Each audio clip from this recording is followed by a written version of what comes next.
A graça e a paz do nosso Senhor e Salvador Jesus Cristo, estamos chegando com mais um programa da Comunidade da Família de Deus.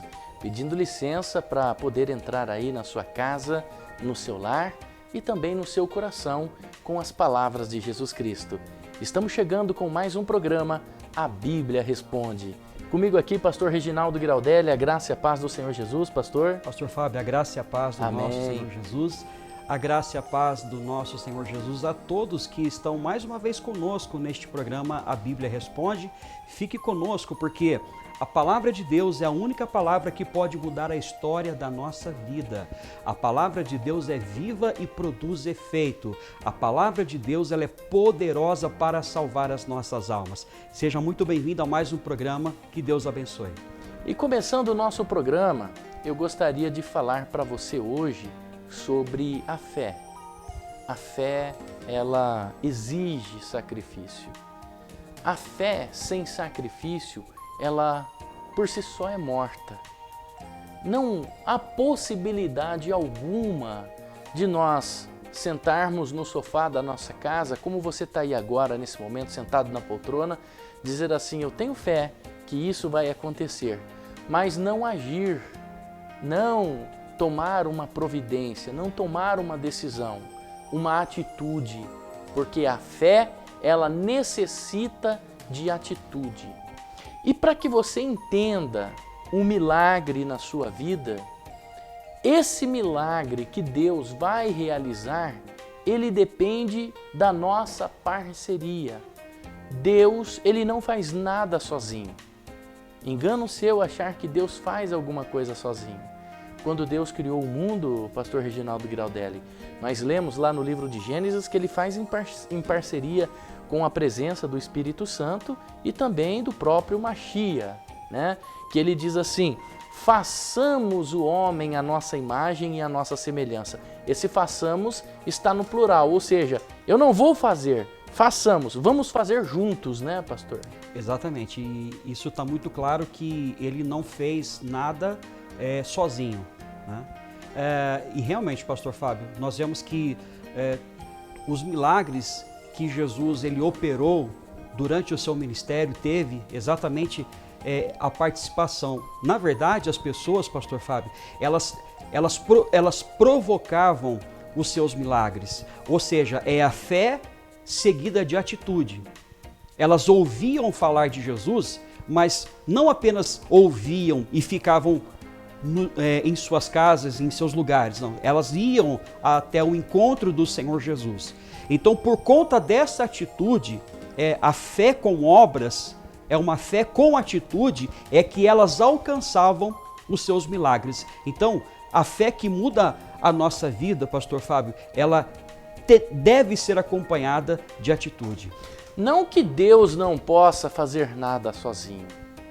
O poder dele é inexplicável, é sem limites, mas ele gosta da nossa participação. Para que você entenda, é como você estivesse fazendo algo aí na sua casa e você tem a capacidade de fazer sozinho. Mas quando o seu filho ou a sua filha entra nesse projeto junto com você, é mais gostoso. É ou não é? Não é mais gostoso fazer com uma participação? É exatamente isso que Deus nos ensina durante toda a palavra dele. Vamos ler um texto bíblico que está no livro de Josué, no capítulo 1, pastor Reginaldo Giraldelli, Sim. Porque o que acontece aqui? Moisés tinha morrido, Moisés tinha treinado Josué, né, para assumir a posição dele de liderança, e agora Deus reconhece a liderança de Josué, Deus reconhece a capacitação que Moisés deu para Josué e chama ele, né? Vamos ler na Bíblia do Rei James, eu estou aqui com a RA, a versão RA, mas nós vamos ler aqui na versão do Rei James. Livro de Josué, capítulo 1, versículo 1. Logo após a morte de Moisés, servo de Yahvé, falou o Eterno a Josué, filho de Num, ministro de Moisés, e ordenou-lhe: Moisés, meu servo, morreu. Agora levanta-te, atravessa este Jordão, tu e todo este povo, para entrar na terra que eu estou prestes a entregar nas mãos dos israelitas. Todo lugar que a planta dos vossos pés pisarem, eu vos dou, como prometi a Moisés. Desde o deserto e o Líbano até o grande rio, o Eufrates, toda a terra dos hititas, até o Mar Grande, o Mediterrâneo no oeste. Ninguém te poderá resistir durante toda a tua vida. Assim como estive com Moisés, estarei contigo. Jamais te abandonarei, nem te desampararei. Sê forte e destemido, porque farás este povo herdar a terra que aos seus pais jurei dar-lhes. Amém. Até aí. Olha, vamos entender esse texto, pastor. Moisés estava morto, né? O Eterno, ele chama Josué e Yeshua, também tem o mesmo nome, e ele diz assim, atravessa esse mar, né? Leva ao povo a terra que eu prometi. Só que uma coisa interessante no versículo 6, ele diz assim, sê forte e corajoso, destemido. Ele não diz para Josué, eu vou te fazer forte e vou te fazer corajoso. Não, é necessário você ter o sacrifício, é necessário você ter a sua participação. Você precisa ser forte e corajoso. Porque se você não for forte e corajoso, eu não vou descer do céu fazer você se tornar assim. Ou seja, era necessário a participação dele, pastor. Quantas pessoas elas estão esperando o próprio Deus descer do céu, pegá-la no colo e levá-la para dentro da igreja para restaurar a vida dela e o problema dela. Sabe, pastor, se eu pudesse, eu pegaria o meu automóvel, eu iria até onde essa pessoa está, pegaria essa pessoa no colo e levaria para dentro da casa de Deus. Mas eu não posso fazer isso, porque pertence a cada um tomar a sua decisão. Porque se ela não tomar a sua decisão, não será fé. Exatamente, pastor Fábio. Havia vários desafios. Haviam vários desafios. Josué, ele precisava enfrentar obstáculos. Ele precisava vencer inimigos. Era necessário ele vencer os seus adversários. Até esse povo chegar na terra prometida, haviam ali uma longa caminhada, pastor Fábio. Sim.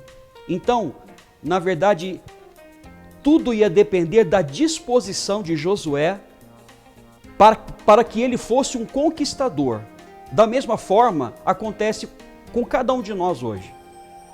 Quando há uma disposição da nossa parte para vencermos, só é possível vencer as dificuldades da vida, os obstáculos, as adversidades. Só existe uma maneira, é quando nós nos fortalecemos no Senhor. A Bíblia diz, fortalecei-vos no Senhor e na força do seu poder, ou seja, a força, o ânimo, a disposição que nós precisamos para vencer está em Deus. E tudo vai depender, pastor Fábio, o quanto nós estamos dispostos a buscar essa força, essa capacidade para vencer os obstáculos que a vida nos apresenta até nós conquistarmos e sermos bem-sucedidos, como Deus disse a Josué. Ou seja, pastor, a fé exige sacrifício.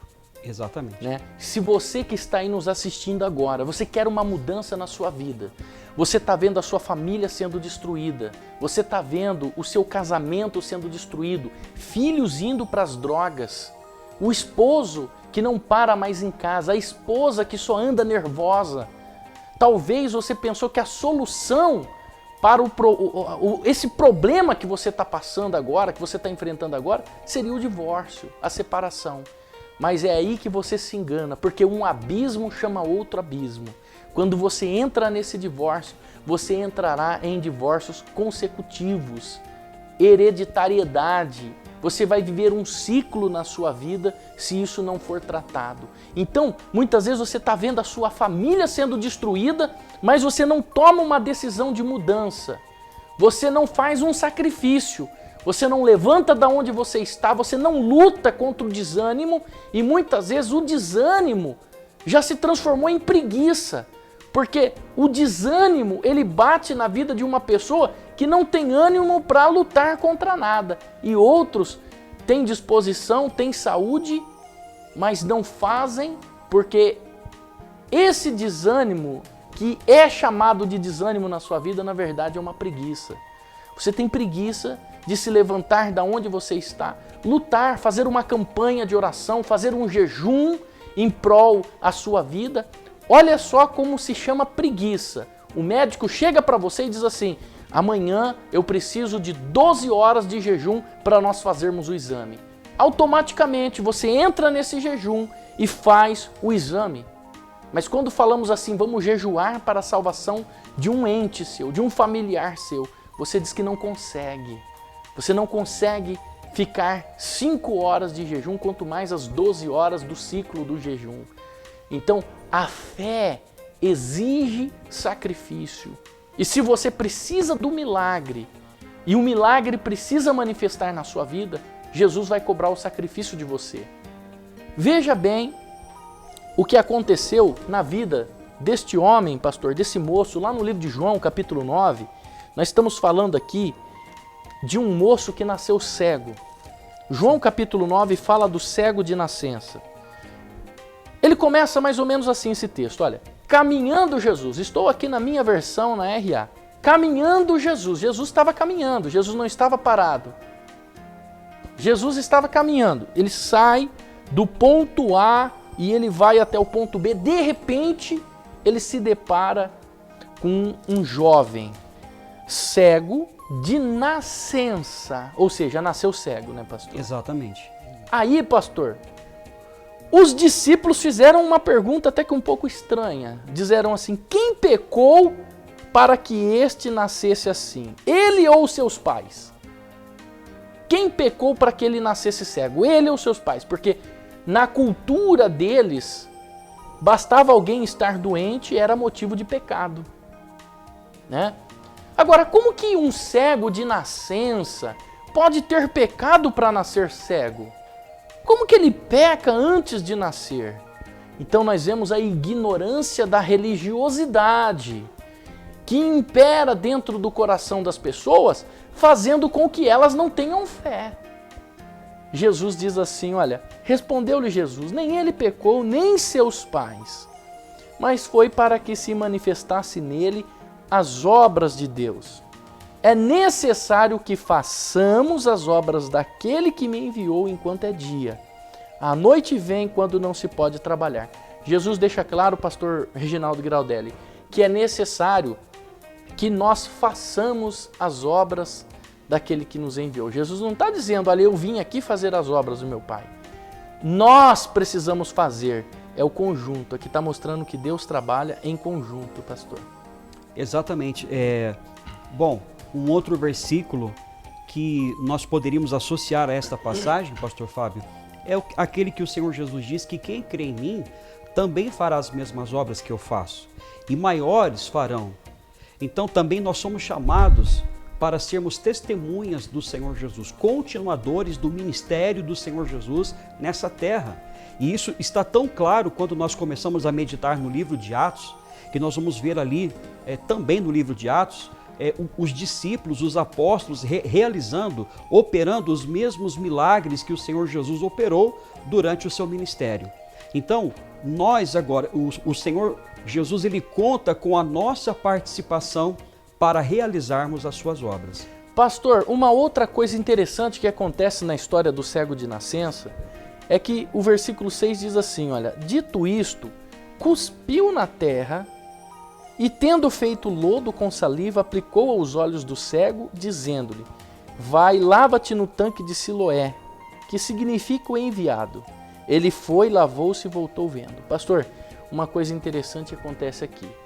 Siloé significa o enviado, mas as águas de Siloé, elas eram águas curativas daquela época. Águas medicinais. Eram águas medicinais que curavam as enfermidades, né? Eles usavam a água para esse propósito. Sim. Né? Então fica aqui uma dúvida. Quem foi que de fato curou o cego? Foram as águas medicinais de Siloé? Ou foi Jesus quem curou? Aí, pastor, surge uma outra pergunta, porque a saliva de Jesus não era suficiente para curá-lo? Só de tocar na saliva de Jesus, porque nós temos um caso de um moço que era mudo e surdo, Jesus com a sua saliva, ele passa a saliva na língua do mudo e o mudo volta a falar. As amarras soltam da língua. Então, ou seja, era suficiente. Era suficiente. Porque a mulher do fluxo de sangue, ela diz assim, se eu apenas tocá-lo, ficarei curada. E foi isso que ela fez. Apenas com o toque, ela ficou curada. Mas esse moço não, ele recebe a saliva de Jesus nos olhos e não vê. E Jesus manda ele ir até o tanque de Siloé. Ora, mas e aí? Quem foi que curou? Foi Jesus ou foi as águas medicinais? Na verdade, pastor, o que curou aquele moço não foi nem Jesus e nem a água, foi a fé dele. Porque quando ele não pediu para Jesus curar da cegueira, é diferente dos outros. Sim. Do Bartimeu, filho de Davi, tem misericórdia de mim. E Jesus, quando cura ele, fala assim, a tua fé te salvou. Para todos os outros, a tua fé te salvou. Esse moço não, pastor. Esse moço, Jesus vai até ele e cura ele da cegueira.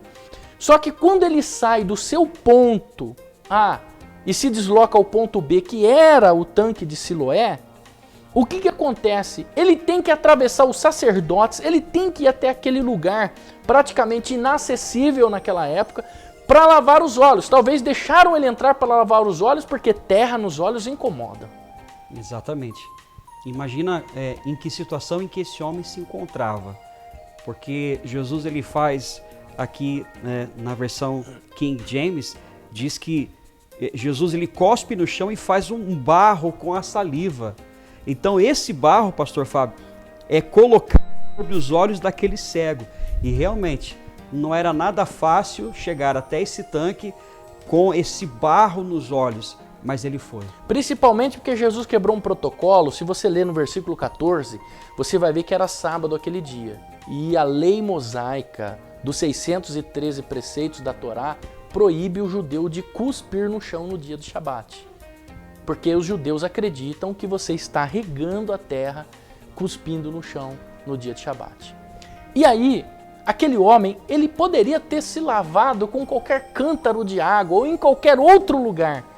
Mas ele fala assim, eu vou lá no tanque de Siloé. Jesus mandou, então quando ele obedece, a fé começa sendo gerada, porque a fé começa pela obediência. Exatamente.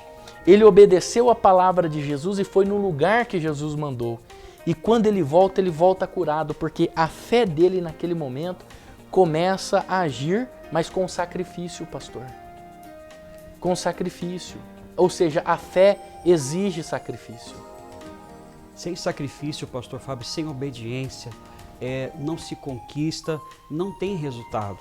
E não adianta as pessoas chegarem, por exemplo, na igreja e não entrarem pelo caminho da obediência. A Bíblia ela é recheada de princípios do início ao fim. Sim. E não existem atalhos.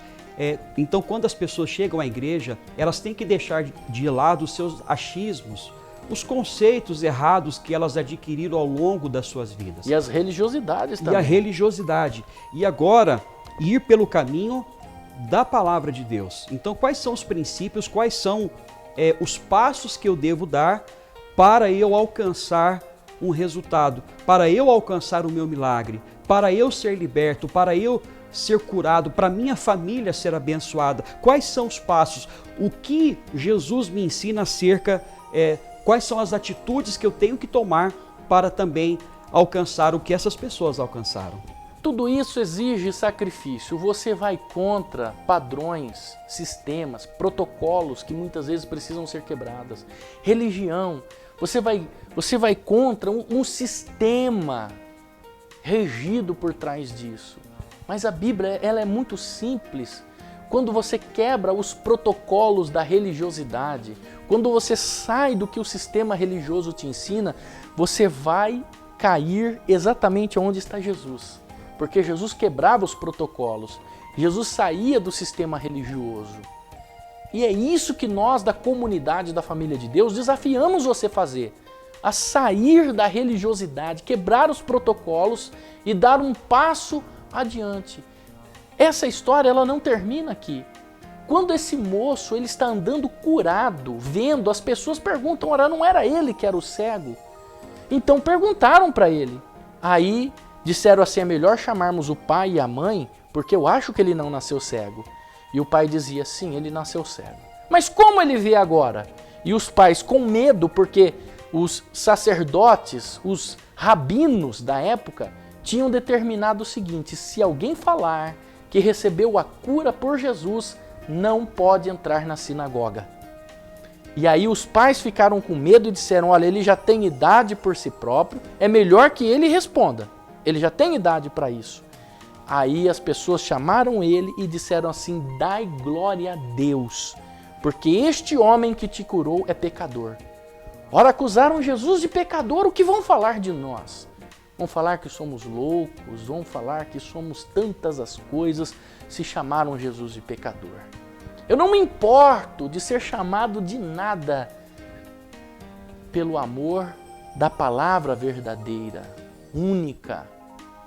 E aí a resposta que aquele cego dá para aquele grupo de religiosos é a seguinte, se ele é pecador eu não sei, uma coisa eu sei, eu era cego e agora eu vejo. E expulsaram ele da sinagoga mesmo assim.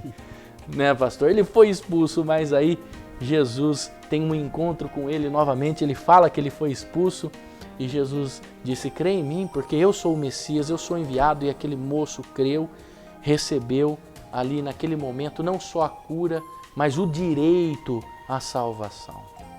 Exatamente. Então, pastor Fábio, fica muito claro aqui essa passagem, como também a de Josué, que é necessário nós seguirmos os princípios. Como o senhor sempre fala, existem etapas. Deus, ele coloca na nossa vida etapas, mas essas etapas elas são necessárias até que nós possamos desfrutar do propósito de Deus para as nossas vidas. E não tem como querer pular essas etapas, pastor Fábio. Não tem como, pastor. Então o sacrifício é isso. Olha, não acha que na minha vida não foi um pouco diferente como a desse moço, né? Eu também fui excluído de entrar na sinagoga porque eu recebi Jesus Cristo no meu coração. Eu criei em Yeshua como o Mashiach, como o Messias, como o enviado. E algumas pessoas de laço familiar quebraram o contato comigo, quebraram o laço familiar comigo porque eu decidi receber Jesus Cristo na minha vida. E hoje eu também não posso fazer parte mais da comunidade judaica. Mas eu quero dizer uma coisa para você, eu não estou perdendo nada com isso, porque Jesus ele disse assim, que aquele que não perder a sua vida, né, não pode salvá-la. Né? Então, para salvar a sua vida é necessário você perder. Então, tudo isso exige sacrifício. Sacrifício. O que eu quero dizer para você, junto com o pastor Reginaldo Giraldelli, saia da sua zona de conforto. Quebre os protocolos. Quebre o que o sistema religioso te diz. Quebre tudo isso e venha para dentro da palavra de Deus viver a fé sobrenatural que Jesus Cristo nos ensina. Nós, ali na comunidade da família de Deus, estamos dispostos a te ajudar. E para isso nós temos muitos trabalhos. Nós temos trabalho com a família, temos trabalho com os jovens, temos trabalhos com viciados, temos tratamento da alma para aqueles que vivem com depressão, síndrome do pânico, temos tratamento da alma, pastor, para aqueles que não conseguem liberar perdão, ou seja, somos uma igreja completa que estamos dando assistência para o rebanho de Jesus Cristo voltar a se agregar. Então, toda ajuda que você precisa, nós estamos disponibilizando, né, pastor? Com certeza. E é por isso que nós estamos aqui, também usando este veículo de comunicação para convidar você para fazer parte desta família, da comunidade da família de Deus. Porque nós queremos mostrar para você que é possível, mesmo em um mundo tenebroso, como diz a palavra, você desfrutar de paz, desfrutar de alegria e ser liberto de toda a escravidão, seja ela na mente, seja ela no corpo, no físico. Jesus, ele veio para libertar os cativos, pastor Fábio. Amém. Feche os teus olhos, eu quero orar por você nesse momento. Espírito Santo de Deus, venha sobre a vida desta pessoa agora em casa, no trabalho. Eu não sei aonde ela nos assiste, mas esta pessoa precisa agora do fortalecimento do Teu Espírito Santo. Que ela venha entender, meu Pai, que ela precisa sair da sua zona de conforto, trabalhar em conjunto contigo, principalmente pela recuperação da vida dela, porque um doente não pode ajudar outro doente. E sendo recuperada, ajudar a família, os filhos, o esposo, a esposa e assim por diante. Ser bênção, porque a Tua palavra promete que através de Abraão seriam benditas todas as famílias da terra. E através do apóstolo Paulo, de Raul Rachali, o Senhor disse que todos aqueles que desceram o batismo em Cristo Jesus e foram batizados no nome do Senhor Jesus Cristo, esses agora têm o mesmo direito de Abraão, são co-herdeiros porque estão ligados em Cristo Jesus. Ajuda ela, meu Pai, a desenvolver a fé. Mesmo que ela tenha que exercer um sacrifício, que ela tenha força para isso. Assim como o Senhor disse para Josué, o Senhor possa dizer para essa pessoa agora em casa, ser forte e corajoso, destemido, destemida, em nome do Senhor Jesus Cristo. E Yehoshua Hamashia. Amém, Deus Rei e fiel. Pastor, nós estamos de portas abertas com a comunidade da família de Deus. Excepcionalmente, queremos dizer que às quartas-feiras, na nossa sede, às 8 da manhã, nós temos uma reunião das 8 às 9 da manhã e queremos receber essas pessoas que estão precisando de um tratamento da alma, né, pastor? E participar das nossas campanhas de oração. Exatamente, fica o nosso convite. Você é o nosso convidado muito especial. Se você precisa de ajuda, nós estamos aqui à disposição. Nós estamos aqui do outro lado querendo ajudar você. Que o Eterno te abençoe em nome do Senhor Jesus Cristo e que essa palavra possa ter aprumado a sua vida. Fique na paz. Shalom.